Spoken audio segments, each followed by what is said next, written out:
1 Kings 14. At that time Abijah, the son of Jeroboam, fell sick.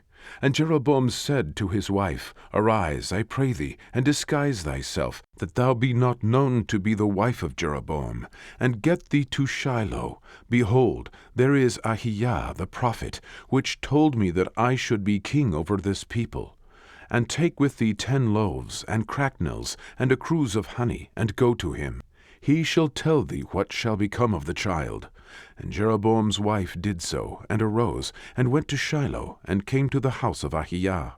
But Ahijah could not see, for his eyes were set by reason of his age.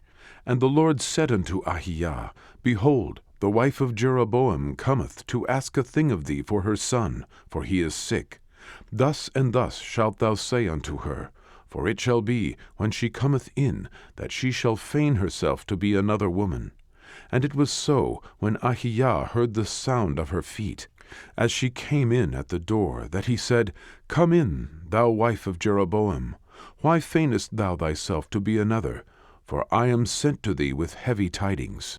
Go, tell Jeroboam, Thus saith the Lord God of Israel, Forasmuch as I exalted thee from among the people, and made thee prince over my people Israel, and rent the kingdom away from the house of David, and gave it thee, and yet thou hast not been as my servant David, who kept my commandments, and who followed me with all his heart, to do that only which was right in mine eyes, but hast done evil above all that were before thee. For thou hast gone and made thee other gods, and molten images, to provoke me to anger, and hast cast me behind thy back. Therefore, behold, I will bring evil upon the house of Jeroboam, and will cut off from Jeroboam him that pisseth against the wall, and him that is shut up and left in Israel, and will take away the remnant of the house of Jeroboam, as a man taketh away dung, till it be all gone.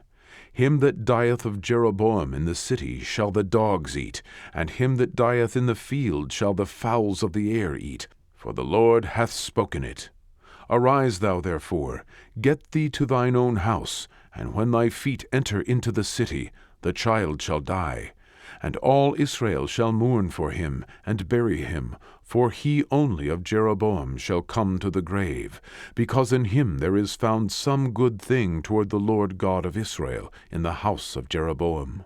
Moreover, the Lord shall raise him up a king over Israel, who shall cut off the house of Jeroboam that day.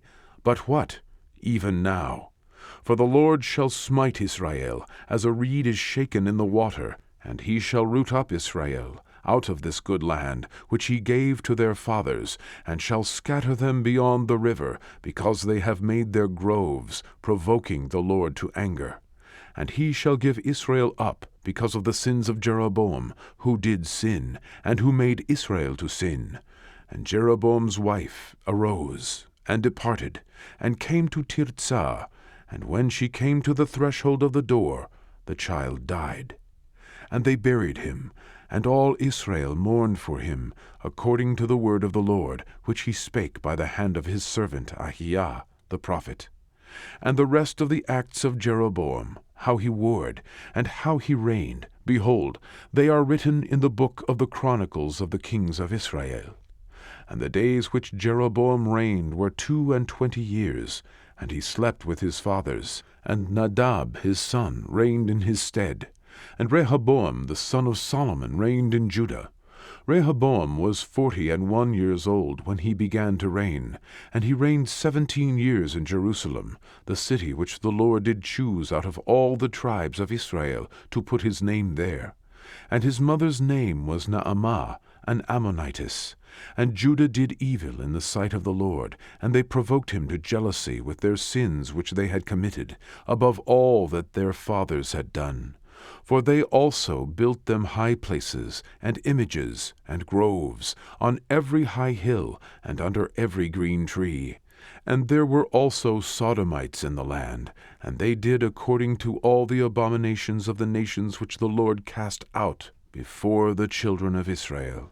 And it came to pass in the 5th year of King Rehoboam, that Shishak, king of Egypt, came up against Jerusalem, and he took away the treasures of the house of the Lord, and the treasures of the king's house. He even took away all, and he took away all the shields of gold which Solomon had made. And King Rehoboam made in their stead brazen shields, and committed them unto the hands of the chief of the guard, which kept the door of the king's house. And it was so, when the king went into the house of the Lord, that the guard bare them, and brought them back into the guard chamber. Now the rest of the acts of Rehoboam, and all that he did, are they not written in the book of the Chronicles of the kings of Judah? And there was war between Rehoboam and Jeroboam all their days. And Rehoboam slept with his fathers, and was buried with his fathers in the city of David. And his mother's name was Naamah, an Ammonitess. And Abijam his son reigned in his stead.